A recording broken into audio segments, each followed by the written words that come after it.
Amis de l'opinion des jeunes, bonjour. Nous sommes de retour, une autre émission, face à face, face to face. Nous intéressons à divers sujets. Celui-ci, aujourd'hui, celui d'aujourd'hui, a trait à la diaspora, aux Marocains à l'étranger, partout où ils se trouvent. Nous avons choisi d'inviter une sommité, une personnalité qui s'intéresse depuis de longues années, 2 décades, à cette question, qui s'est investie personnellement là-dessus et qui continue avec beaucoup d'engagement, avec beaucoup d'abnégation, de don de soi. J'ai nommé Jamal Belharch. Jamal Belharch, bonjour. Bonjour. Je vous remercie de nous avoir rejoints, Merci à vous pour d'avoir l'invitation. accepté de nous rejoindre. Lorsque nos enfants, je peux dire ça, sortent à l'extérieur, ils éclatent. Ils ont les meilleurs résultats. Ils sont parmi les meilleurs, que ce soit en Europe, aux États-Unis ou ailleurs. Il y a une raison à cela. Et pourtant, ils sont le produit d'un système qui connaît des difficultés. Venez d'en parler. Quelle est la raison, à votre avis? Moi, j'ai une explication. Parce que l'environnement est différent? Oui, bien sûr. Moi, j'ai une explication toute simple. Puisque souvent, on parle beaucoup de polytechnique, etc. La plupart de nos gosses, quand ils sont au Maroc, qui sont dans un système privé ou dans un système semi-public, comme ceux qu'on a mis en avant ces derniers temps, ils sont dans une dynamique d'apprentissage et ils ont des capacités cognitives, notamment au niveau de tout ce qui est maths, physique, chimie, etc. Donc ça, c'est clair. On a un vrai savoir-faire. D'accord? Nos écoles d'ingénieurs sont plutôt bonnes aussi. Donc ça, c'est le cognitif, c'est-à-dire la connaissance. Dès qu'ils partent à l'étranger, qu'est-ce qui se passe? On arrive à l'environnement, aux soft skills. Et là, c'est ce qui leur manquait quand ils étaient ici. Donc, ils apprennent les choses. Et donc, ils ont un coefficient d'adaptabilité qui est très rapide. Et c'est encore... Tout à l'heure, je vous parlais de génie marocain. Mais c'est ça. Et quand ils partent, la question souvent, c'est la plupart d'entre eux ne veulent pas revenir, contrairement aux fantasmes qu'on développe. Et on peut les comprendre, parce qu'ils trouvent un environnement, de l'épanouissement, un niveau de vie, une qualité de vie, ils fondent des familles, etc. Et donc, il faut et surtout ne pas leur reprocher d'ailleurs. OK ? Pas de raison. Ah ben non, il n'y a aucune raison. Mais beaucoup de gens qui ont. Il y a beaucoup de gens qui. Oui, mais si. Un pays, quand vous formez un gamin qui au moment de partir à l'université, grosso modo, là, il vous a coûté à peu près 1 million de dirhams. Mais il ne vous appartient pas. Oui, mais l'État marocain a investi. Oui. Donc on se dit, on aimerait bien avoir un retour sur investissement. Oui. La question fondamentale, c'est quoi l'offre Maroc pour que je reste? D'accord? Et on ne travaille pas du tout sur cette offre Maroc. Pas du tout. Aujourd'hui, il y a des universités qui sont en train d'essayer, comme l'UR de Rabat, etc., pour pouvoir capter au moins 30% des gens qui veulent partir. Et donc, il y a un système universitaire qui s'installe pour pouvoir capter ceux qui pourraient partir et éventuellement rester. Capter ou faire revenir? D'abord capter et ne pas laisser partir, mais c'est là où l'offre Maroc doit être intéressante, c'est-à-dire quel type d'entreprises sont capables d'accueillir des jeunes beaucoup plus critiques, beaucoup plus précis sur ce qu'ils veulent faire ou ne pas faire, d'accepter de la part d'un manager ou pas, le management horizontal versus management vertical. Tout ça, ça nous manque, on est en retard. On est en retard, cher ami. Donc, parce que les générations d'aujourd'hui, Y, Z et Alpha, ne sont plus les générations X. Qui acceptent la verticalité. C'est fini ce temps. Ils veulent être dans l'équation, ils veulent être dans l'échange, ils veulent être dans le processus de décision. Et d'ailleurs, c'est partie de mon métier, j'essaie d'expliquer ça aux dirigeants. C'est cela votre nouveau dada? Oui, c'est mon dada, mais parce que il faut connecting the dots, comme on dit en anglais.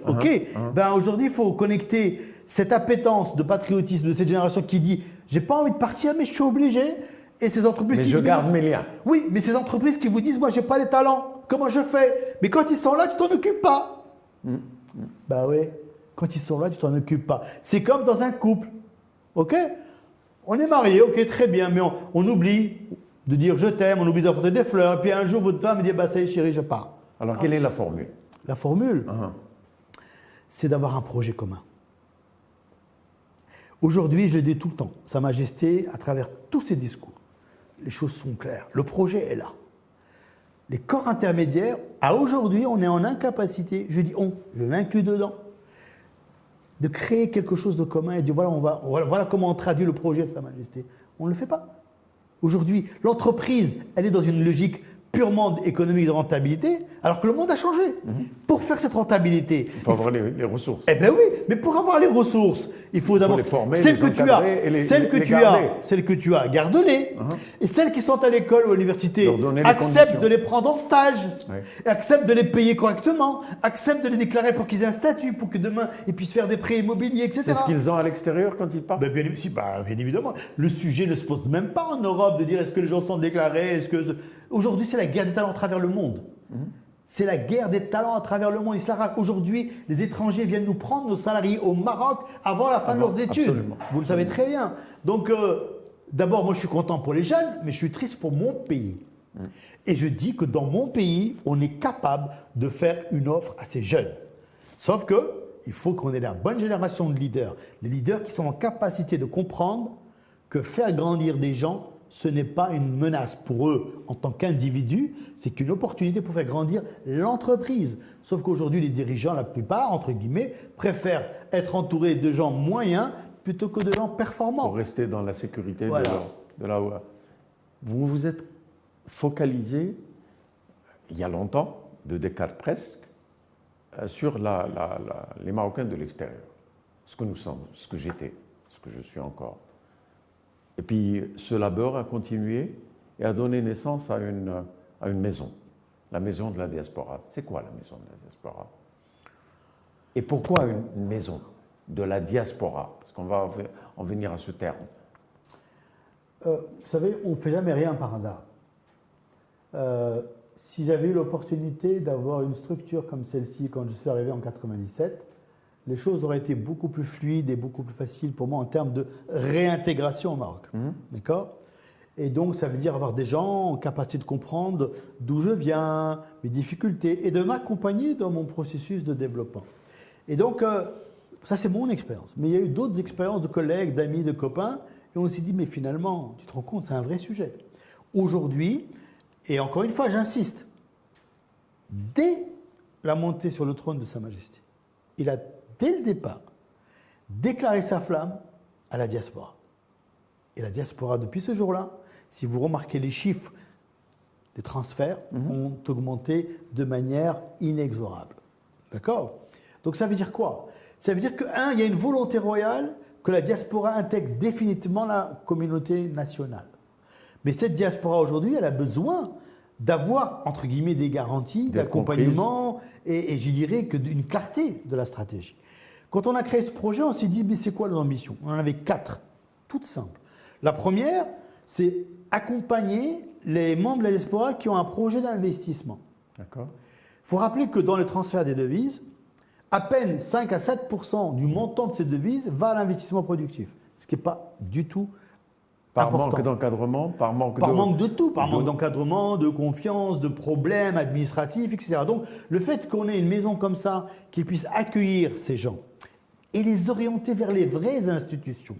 C'est-à-dire que le but de la maison de la diaspora, pour que les gens le comprennent, parce que je le dis tout le temps, parce que ce n'est pas clair encore, n'a pas vocation à remplacer quelconque ou quelque institution que ce soit. Elle ne pourrait pas, de toutes les manières. Mais ce n'est pas sa vocation. Nous sommes une association bénévole, avec des bénévoles. Donc ça veut dire, simplement, nous qui avons vécu ça, venant de France, de Belgique ou d'ailleurs, on va savoir discuter avec la personne qui veut investir, et on va lui dire, tiens, bah là, c'est ce CRI-là auquel tu dois aller. Là, c'est l'AMDI. Là, c'est... Et on va suivre. Mais il y a des structures qui font ça. Non, ça, c'est des structures directement. Ça me rappelle les conseillers économiques dans le temps, dans les différentes ambassades. Oui, mais aujourd'hui, force est de constater qu'il y a un manque une fois que les gens arrivent au Maroc. D'accord? Donc, une fois que ce mec apparaît ou cette dame arrive à Casablanca ou à Rabat ou ailleurs, bah, la Maison de la Diaspora va l'accompagner dans son projet. Deuxième objectif, deuxième sous-objectif, c'est un cadre marocain qui est à Singapour, ou à New York, ou à Berlin, ou à Londres, qui a envie de vivre une expérience professionnelle, qui n'a pas envie de créer de business, mais qui est intéressé par le Maroc. Comment il se réintègre et comment on peut l'accompagner à trouver une opportunité. D'accord? Pourquoi? Parce qu'on a besoin de cette mixité culturelle intellectuelle pour faire avancer le schmilblick marocain. C'est important. Parce que ça a été notre expérience. Moi, le premier, en 97, qui l'eût cru que je resterais 25 ans après, je serais encore là. Deuxième objectif, qui est fondamental, créer un véritable réseau mondial de tous ces talents identifiés par nature d'expérience et d'expertise. D'accord ? Et donc là, c'est nous appuyer sur des réseaux existants dans chaque pays et créer une dynamique d'écosystème. On n'a pas vocation à créer des maisons de la diaspora à travers le monde, non. Là, on a identifié des gens en Belgique, déjà en Suisse, en France. Donc, c'est créer ce réseau de talents pour que demain, une entreprise marocaine qui a besoin de compétences qu'elle ne trouve pas tout de suite, mais elle veut un Marocain d'origine, très bien, on appuie sur un bouton, on va le trouver. Et là, l'idée Une base de données existe déjà? Non, mais justement, on a vu les bases de données qui existent. Il n'y a pas une base de données. Non, je vous demande, pour la maison de la diaspora. Aujourd'hui, on est en train de la constituer, bien évidemment. Parce que c'est fabuleux. Oui, mais de pouvoir dire, moi, partout où il y a une compétence marocaine, je sais où elle se trouve. Eh bien, justement, c'est une véritable ambition. Grâce à la technologie, on va réussir. Ouais. Mais derrière ça, on va créer, tenez-vous bien, l'équivalent du VIE, le volontariat international en entreprise. C'est-à-dire que demain, un cadre ou un jeune diplômé marocain qui vit aux États-Unis ou à Paris ou à Nice ou je ne sais où, qui a envie de venir faire un stage d'entreprise pendant 1 an ou 2 ans à l'équivalent du modèle français, ben on va trouver un financement entre l'État marocain et l'entreprise marocaine et pourra venir et apprendre à vivre au Maroc pendant 1 an ou 2 ans. Et s'il fait l'affaire, l'entreprise veut le garder, elle le garde. Et que lui, il a envie de rester, il reste. C'est énorme. C'est un grand chantier, ça. Mais c'est un beau projet. Oui, mais c'est ça le rôle de la maison. C'est un chantier énorme. Oui, mais pas si énorme que ça, si effectivement on est accompagné par l'État marocain, etc. Parce que c'est juste un problème juridique, contractuel, et on est capable demain d'avoir de 1000 à 2000 jeunes Marocains par an qui peuvent venir au Maroc. C'est juste colossal comme projet. Troisième projet, ou troisième ambition, c'est de promouvoir ce Maroc qui bouge. Voyez-vous, les Marocains de la diaspora ne connaissent pas vraiment ce Maroc qui bouge. Pour beaucoup, ils ont encore une image du Maroc ancien, ou du Maroc à problème. Mais il y a aussi le Maroc qui bouge, qui a avancé dans pas mal de domaines. On a envie de faire le marketing de ce Maroc en même temps que le fait l'AMDI aujourd'hui ou l'Office de tourisme, etc. Donc on est en train de réfléchir à des modalités, notamment à travers une plateforme digitale type Netflix qui va développer des programmes courts pour donner un peu cette information-là. Et le dernier objectif, c'est de faire du lobbying clairement pour faire bouger la législation marocaine qui concerne la diaspora. Aujourd'hui, le monde a changé. L'immigration est circulaire. Aujourd'hui, je peux venir au Maroc 3 ans, mais je peux repartir demain à Londres, à Paris, repasser 10 ans et revenir. Mais en même temps, si je fais ça, si je viens travailler 4 ans et que j'ai un salaire et que j'ai des revenus, comme je suis considéré comme 100% marocain ici, mes revenus gagnés ici, je ne peux pas les rapatrier chez moi là où je suis. Donc c'est un problème.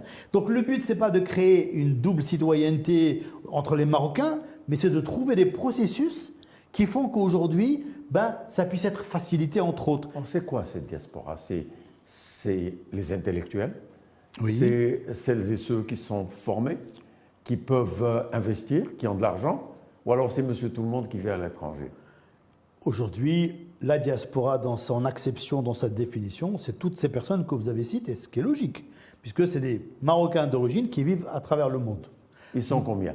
Aujourd'hui, il y a, on va dire, 5 millions, grosso modo, de confessions musulmanes et un petit million de confessions juives qui vivent en Israël en particulier, pays avec lequel nous avons repris langue aujourd'hui, avec lesquels les choses se passent plutôt bien depuis les accords d'Abraham et qui sont aujourd'hui en appétence de Maroc et qui ont envie de faire des choses. Donc, grosso modo, on est 6 millions. On est 6 millions. 6 millions. 6 millions. Donc, ça veut dire que 6 millions, c'est de l'or, c'est une force qu'il faut utiliser, mais de manière segmentée, différenciée. Ça ne veut pas dire que c'est un bloc monolithique. C'est 6 millions qui sont tous différents. Il y a des segments, il faut segmenter. Et en fonction de chaque segment... Est-ce qu'on les connaît tous? Non, on ne connaît pas. La seule... Alors comment est-ce qu'on peut dire qu'ils sont 6 millions? Non, en termes de, comment dirais-je, sur le plan quantitatif, on a à peu près les chiffres, puisque, Dieu merci, on a quand même un réseau consulaire qui est important, etc., etc. Par contre, sur le plan de la qualité typologique, on ne les connaît pas. Mais on sait qu'ils ont transféré 100 milliards d'euros. Oui, mais on n'a plus le droit. Est-ce que ça n'est pas ça la raison de cet intérêt? Oui, aujourd'hui, on a toujours regardé la diaspora à travers le prisme des transferts. Ouais. Mais ça doit cesser.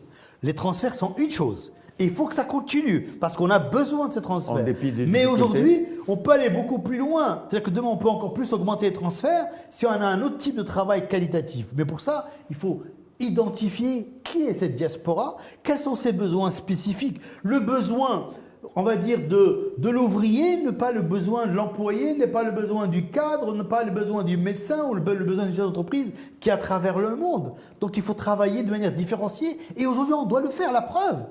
Aujourd'hui, à travers le digital, vous pouvez consommer, personnaliser, etc. Ce qui est logique, le monde a changé. Donc ces gens-là, ils veulent aussi qu'on les approche différemment. C'est pour ça que la stratégie nationale, et c'était le sens du discours de Sa Majesté du 20 août dernier, c'est-à-dire réinventant une approche nouvelle vis-à-vis de notre communauté à travers le monde, parce qu'aujourd'hui, elle est en attente.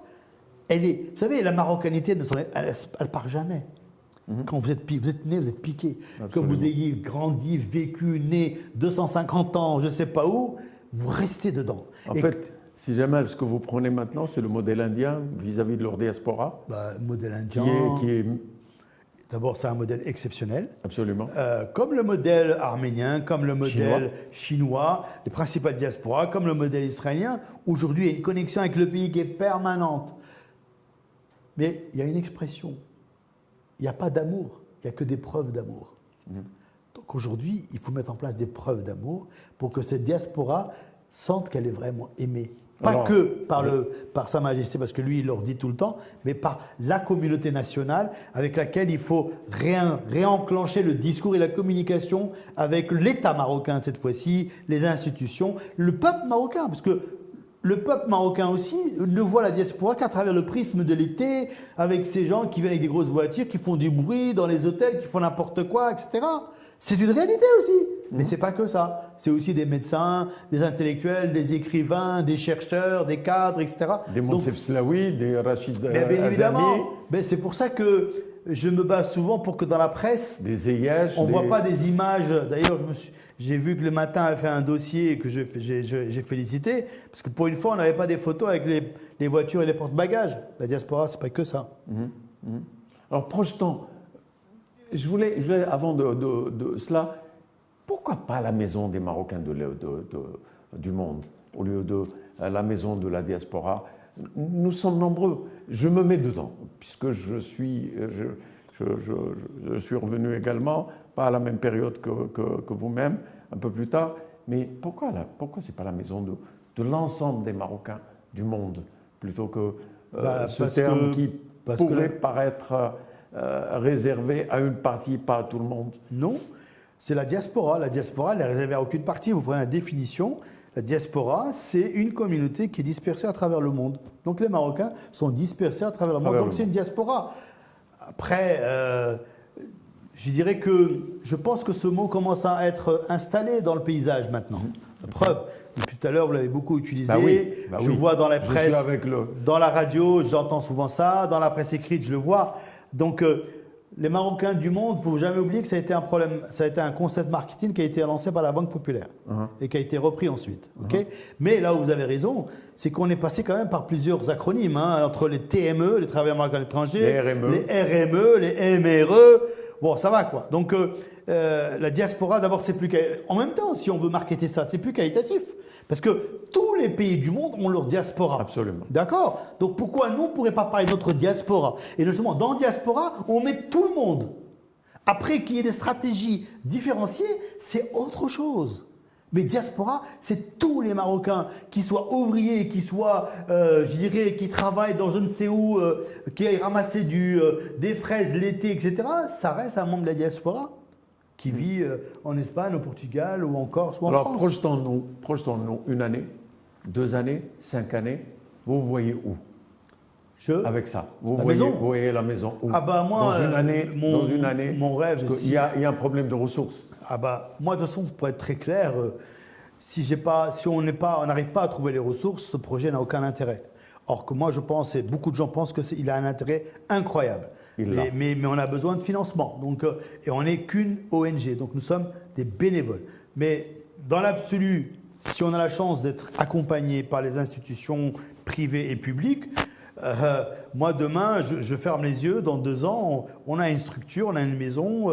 Elle est pleine d'investisseurs, de cadres qui viennent, qui sont en train d'investir au Maroc, qui sont accompagnés. On a changé quelques règles de réglementation pour le transfert des devises. On a un réseau mondial de peu près 250 000 personnes identifiées en fonction de leurs compétences qui travaillent déjà avec le Maroc à distance ou en déplacement ponctuel. On a un réseau de chercheurs colossal qui travaille pour le Maroc. On a une plateforme digitale type Netflix qui a plus de 1 million, 2 millions d'utilisateurs qui s'intéressent à leur pays à travers des reportages qu'on met sur la plateforme et que le taux, on aura contribué à faire évoluer le taux d'investissement productif des MRE ou de la diaspora ou de TME pour faire plaisir à tout le monde. Mais en tout cas, c'est la diaspora pour moi, à le faire évoluer gentiment.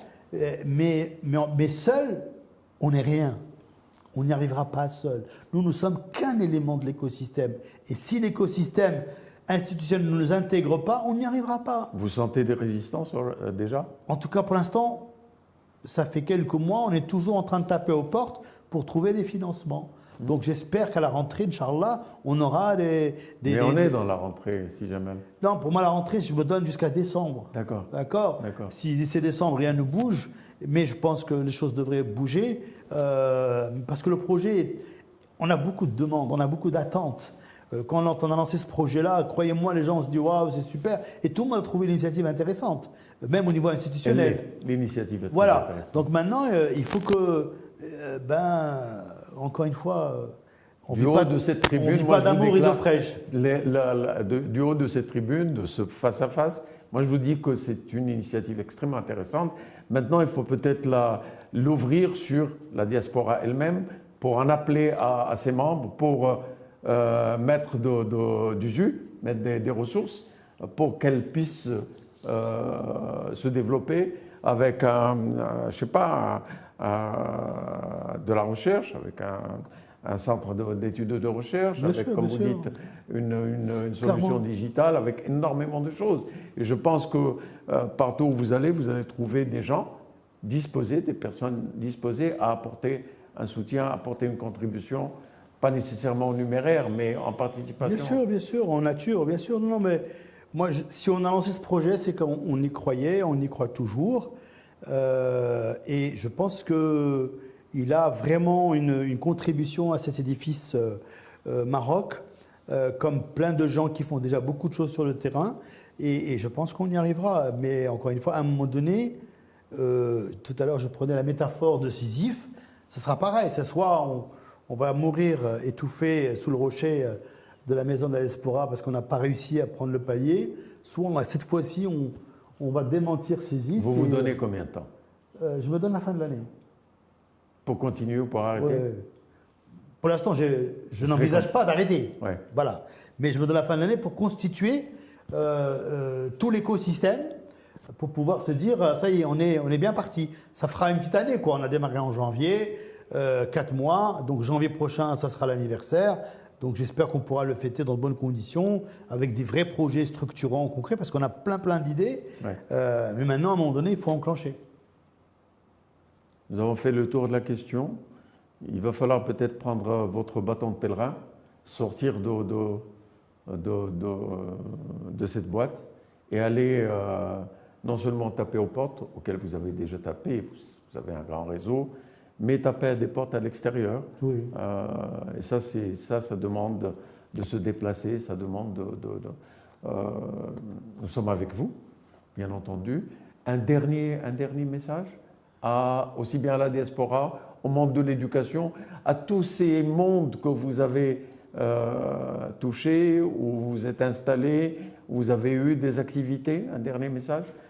Écoutez, vous me donnez l'opportunité de renforcer une idée qui n'est pas la mienne, qui est encore une fois celle de Sa Majesté, qui en 2009 avait demandé à ce qu'on mette en place un nouveau contrat social. Vous vous rendez compte, 2009, ça fait quasiment 14 ans. Et l'idée de dire qu'aujourd'hui, ce contrat social est entre les mains des parties prenantes. Il est entre les mains de ces parties prenantes qui intègrent tous les acteurs de l'État marocain, la société civile, mais aussi la diaspora. Et que si on arrive à se mettre d'accord sur le contour de ce contrat social, on est en capacité vraiment de propulser notre pays avec des croissances beaucoup plus inclusives que celles d'aujourd'hui. Je rappelle que la croissance actuelle ne crée pas d'emplois, voire elle en détruit. Et, tenez-vous bien, nous avons à peu près 200 000 jeunes diplômés par an qui arrivent sur le marché. Un peu plus. 400 000 décrocheurs scolaires, 600. Notre économie, quand elle est en très bonne santé, elle crée 60, 100 000, soyons gentils. 000. Ça fait 500 000 de delta. Qu'est-ce qu'on fait de ces 500 000? Donc ça, c'est juste pour dire que si on ne crée pas une dynamique économique beaucoup plus inclusive, on va avoir un souci. Maintenant, ce que je dis, c'est qu'on est en capacité de changer de paradigme. Pour ça, mettons-nous d'accord pour travailler sur ce contrat social, tous collectivement, et acceptons que chacun ait sa contribution là où il est expert.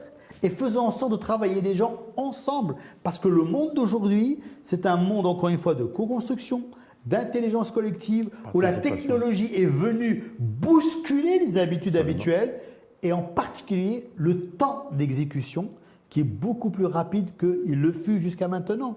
Et la diaspora, en tout cas, qui est un de mes sujets, aujourd'hui, elle est en attente de cette implication de manière intelligente. Comment? De cette éclosion? Mais bien sûr, d'abord parce que, encore une fois, son pays, son pays. J'étais il y a une quinzaine de jours chez mes parents en France, à Dreux. Qu'est-ce qu'ils font mes parents quand ils se lèvent le matin ou la journée? Ils regardent quoi? Ils regardent la télé marocaine. Et justement, on avait pas mal de débats là-dessus. Alors que moi, au Maroc, je regarde quoi? Je regarde la télé française. Il y a un sujet là. Donc c'est-à-dire que cette diaspora, elle suit son pays. Donc elle a envie aussi d'avoir une dynamique différente. Et je parle en particulier des nouvelles générations. Parce que les générations premières, celles de mes parents aujourd'hui, elles, ça y est, se réglaient dans leur tête. Mais en même temps, pas tant que ça. Je vous donne une confidence que j'avais déjà faite, en rediscutant avec eux. Ce n'est pas les seuls. Ils m'ont dit, tu sais, on veut être enterré à Dreux. Alors qu'historiquement, la première génération ne veut être enterrée dans son pays d'origine. Donc c'est quelque chose qui est en train de se passer. Donc pour éviter qu'il y ait une rupture de lien, je pense qu'on doit vraiment proposer une nouvelle stratégie comme l'a demandé Sa Majesté, et en même temps faire en sorte que cet État social intègre l'ensemble de ses composantes, y compris celle de la diaspora, là où elle se trouve aujourd'hui. Et encore une fois, je suis convaincu que nous avons toutes les intelligences dans notre pays pour le faire. Absolument. Il nous manque juste une chose, l'envie de faire ensemble. Il y a un déclencheur? Le déclencheur, ça ne peut pas être toujours Sa Majesté, parce qu'aujourd'hui, c'est toujours Sa Majesté qui donne les impulsions. Le déclencheur, c'est la prise de conscience individuelle pour dire, mais finalement, attention, où va ce bateau? Et ce bateau, pour l'instant, il tient. Mais on a besoin d'y monter davantage de personnes. Pour monter davantage de personnes, il faut qu'il y ait de la matière pour chacun. D'où la nécessité de tenir compte des besoins de la société marocaine, qui est encore une fois un dividende démographique exceptionnel. On a une jeunesse incroyable, que beaucoup d'Européens nous envient. Donc exploitons ce dividende démographique pour une offre Maroc intéressante, appétissante, qui donne envie aux jeunes Marocains et Marocaines de rester dans leur pays et qui donne aussi envie à la diaspora de venir faire des allers-retours de manière la plus agile, la plus fluide possible, sans se poser des questions administratives. Et ça, c'est possible. On est capable de le faire ici et maintenant. Jamal Balhar, je vous remercie de vous être prêté à cet échange extrêmement fructueux, extrêmement intéressant. J'aurais aimé continuer. C'est magnifique de discuter avec vous. Peut-être, si vous le souhaitez, si vous le voulez bien, revenir pour parler de la question de l'éducation, pour voir où la maison de la diaspora en décembre, qu'est-ce qu'elle aura fait.